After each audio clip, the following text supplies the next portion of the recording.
I've rescued hundreds of cats in my life from rooftops, drain pipes, and abandoned buildings. But nothing could have prepared me for this call. It was a late afternoon when my phone rang. A panicked voice whispered, "Please hurry. There's a dog. He's bleeding, and he's trapped outside the wall on the 16th floor."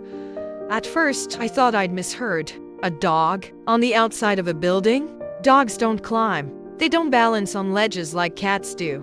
How could this even happen? When I arrived, I looked up and my heart dropped. There he was, a brown dog, trembling on the narrow edge of the 16th floor outer wall. His neck was tied with a frayed nylon cord, digging so deep it had cut into the flesh. From that height, one wrong move would mean instant death. Below him was the main entrance where people walked in and out every few seconds.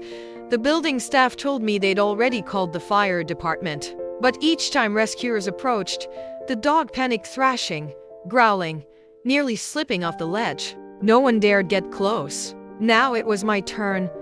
I took a deep breath and looked up again.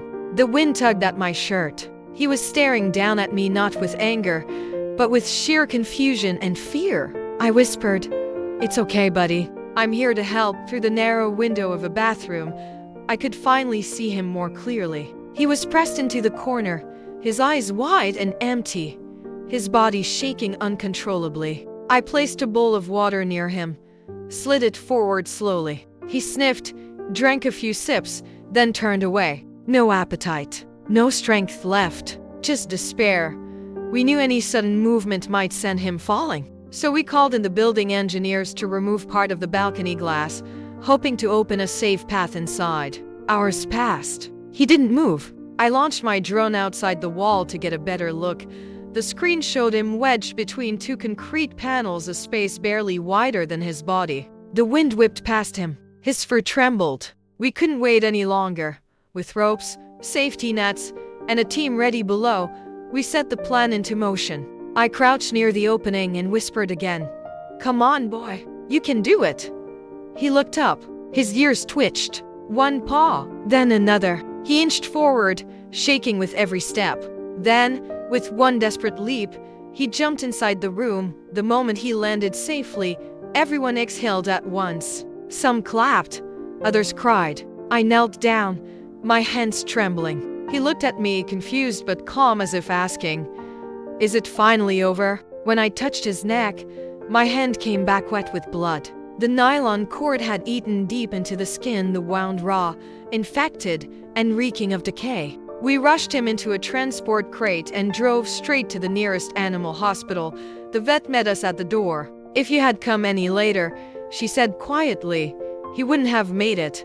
The surgery lasted hours. We cleaned the wound, removed the rotting tissue, stitched the skin, and started antibiotics. I decided to give him a name, Lucky, because surviving this long was nothing short of a miracle. For days, I visited him at the clinic. At first, he wouldn't look at anyone. He curled up in the corner, flinching whenever a hand came close. But slowly, something changed. He began to eat. He wagged his tail, just once, when I called his name.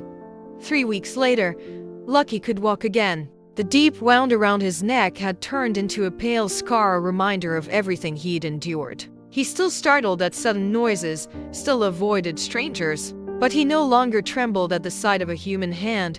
People often ask me, will he ever trust again? Can he be adopted? I don't know. Some scars are invisible, the kind that time alone can't heal. I sat beside him one evening, brushed his fur, and whispered, "You made it through hell, Lucky. From now on, no one will ever hurt you again. Maybe he'll never be fully ready to love someone new, but he's alive. He's safe." And for the first time in his life, someone calls his name not to hurt him, but to tell him he matters.